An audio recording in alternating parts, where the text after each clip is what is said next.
Support WrestleTalk! Make WrestleTalk.com your homepage for all the latest breaking wrestling news. AEW was only officially announced 98 years ago on January 1st, 2019. And already it's only 500,000 or so viewers off Monday Night Raw's weekly viewership. Before WWE started scheduling NXT directly head-to-head in a totally unrelated strategy, and then proceeded to counter-program every major AEW TV episode with an NXT TV takeover just by chance, WWE was doing everything they could to stop AEW happening before the promotion was even launched. AEW executive vice presidents and current tag team champions, the Young Bucks, left their New Japan deals in January 2018 to focus on All In that same August, where WWE tried to poach them and stop AEW before it started. Appearing on the Good Brothers Talking Shop podcast, the Bucks have confirmed the WWE approach and revealed exactly how much they were offered, with Matt Jackson saying, "I knew the kind of money the Good Brothers were getting. Everyone else was getting like $150,000 to start. He was already offering us $500,000 each,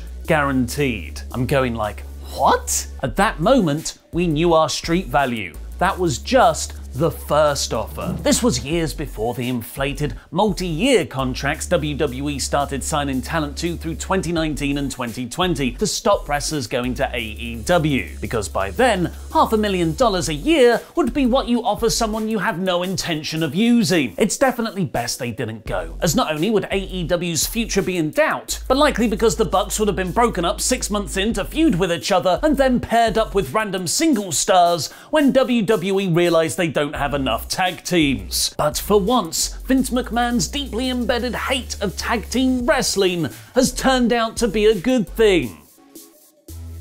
From out of nowhere, after it was claimed Randy Orton suffered a horrible shoulder injury in his match against Riddle last week, Fightful Select is now reporting it was more of a deep bruise in the area and that there didn't seem to be major damage that would result in any significant time away. Which is good, as Orton appears to be starting a new odd couple tag team with Riddle called RK Bro. Finally, something on Raw that I actually like. It all could have been very different though, as Fightful Select have also revealed the original post-WrestleMania plans for Raw. Sheamus and Riddle were meant to continue feuding over the United States title, while Orton was set to wrestle Braun Strowman in a first-time ever match that was being promoted up until the airing of last week's Raw. But Orton was described to be in favour of working with Riddle after their short-term program, so plans were shifted to accommodate that. Which sounds a lot like Randy just said, "Look, I've just done 7 months of the Fiend stuff, which never actually had a planned end. I don't want to fight with Strowman. Let me do something I want to do." A consequence of this is T-Bar, Mace, Drew McIntyre and Strowman being thrown together in a feud which there weren't immediate plans for. Which explains why we've had pretty much the same match between them for the last 2 weeks. There's plenty more wrestling news over on WrestleTalk.com,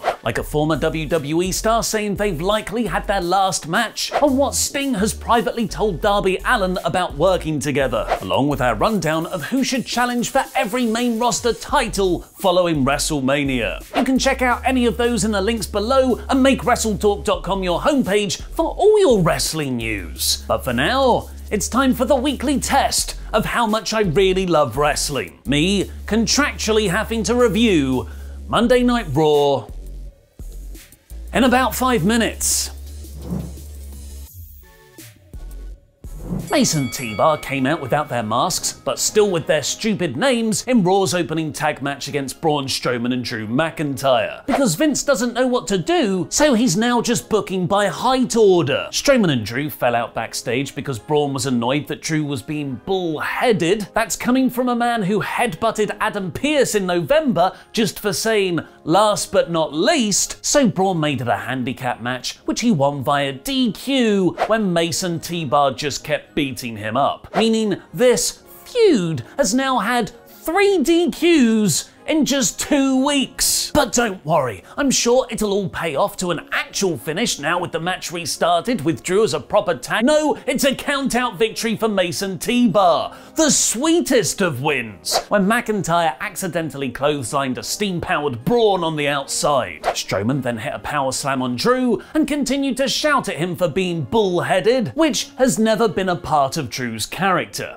Basing everything on character, the fundamental source of all storytelling, isn't what WWE do these days. They just whack-a-mole square moles into round holes until they fit, regardless of what's recently happened, like Braun's feud with Shane where he was a babyface, or what their personalities are like. Drew likes to fight, he's not stubborn. It erodes the very basis of being able to invest or care about anything in weekly progression because nothing means anything. And while T-Bar and Mace might have a win on paper bully for you, this is in no way to push them. They're just more square moles, needed as filler around the Braun versus Drew versus Bobby story. Drew demanded a match against Braun tonight from definitely not Raw General Manager Adam Pearce, which he granted, and then added the stipulation that if Strowman won, he'll get added to the title match at WrestleMania as Backlash. After the obligatory 5 minutes of "Isn't Bad Bunny great?", Ms. TV did an unplugged acoustic version of "Hey Hey Ho Ho" with Elias and Jackson Riker, which Damian Priest interrupted with his own obligatory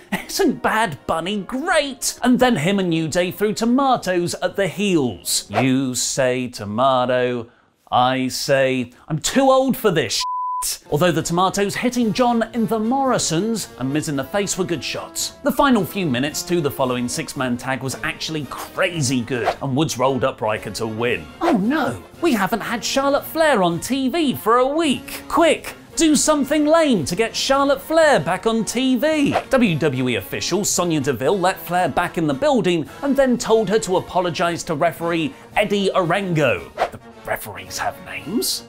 Like real people? Do they have families too?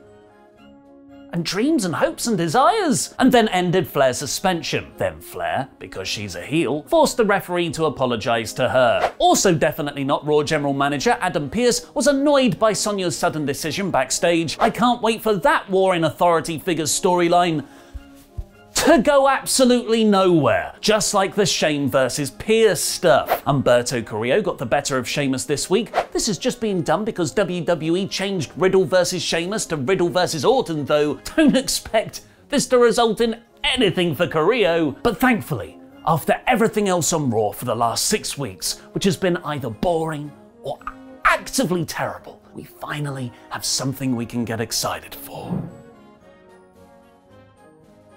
Just like how I hoped last week, RK Bro is becoming a thing. An odd couple tag team of grumpy, serious Randy Orton and idiotic Stone and Florida man Matt Riddle, recapturing the Broserweights gold from NXT. They took on Cedric Alexander and Shelton Benjamin, who were just used as an enhancement act, which involved an amazing RKO from out of nowhere on Cedric's top rope dive, and Orton tagging in Riddle at the end to get the win off the floating bro. Randy and Riddle's interactions backstage, the combination of their in-ring styles and personalities, this could be one of the breakout acts of 2021. Prepare yourself for WWE to break them up next month. But we go from the best to the worst. WWE's women's tag division is still the most consistently abysmal thing in all of wrestling. After a terribly staged backstage segment where Dana Brooke and Mandy Rose presumably just had to stand several feet away for a few minutes while Nia Jax and Shayna Baszler cut a promo, which now includes not just one Nia simp,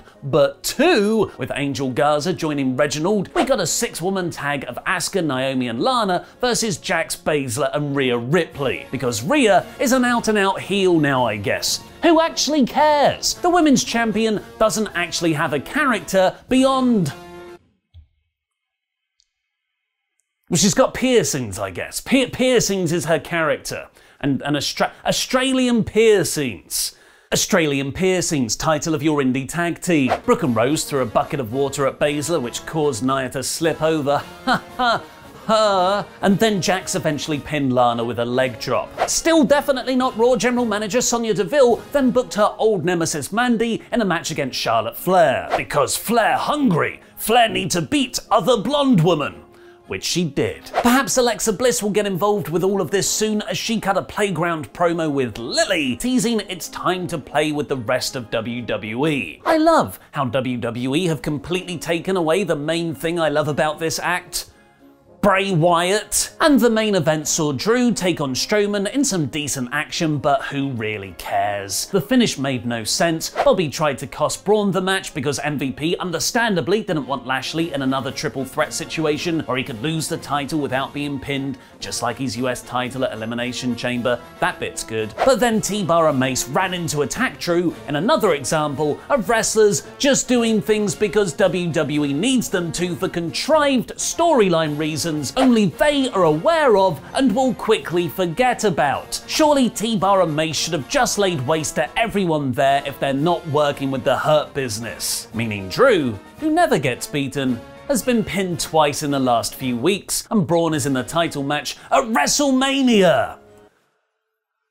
It's Backlash. What did you think of Raw? Let me know in the comments down below and vote in our poll on a poll match on the community tab, where 66% of you went for Raw makes me hate wrestling. And I agree. Apart from RK Bro, there is nothing to like on this show, and a lot to hate. And it's 3 hours long. And where are the tag team champions AJ Styles and Omos? I've lived through many bad periods of Raw. The post-2016 brand split Raws, the celebrity guest host Raws, the heel Michael Cole Raws. And I think this most recent run from March to April is amongst the worst string of episodes WWE have ever put on. What do you think? Argue with me in the comments. This week's Raw, only for RK Bro, is 2 out of 5. Do you like board games? Then you'll love No Rolls Barred, our board game channel with Adam Blompier, Laurie Blake, Lugo and me, and everyone's favourite guy, Sully, who will be making his Quizzlemania debut tomorrow on Parts Unknown, which is 2,000 subscribers away from 50,000 on No Rolls Barred, where once we reach that, we're going to do a 10-hour live stream of Board Game Club. Watch the 15 most insanely expensive board games by clicking the video on the right, and subscribe to No Rolls Barred, of course, there too. And is Samoa Joe returning to Impact Wrestling? Click the WrestleTalk news below that. Yes, I called it TNA to find out what's going on. Check out WrestleTalk.com for all the latest breaking wrestling news. I've been Mr. Davis. Jam that jam.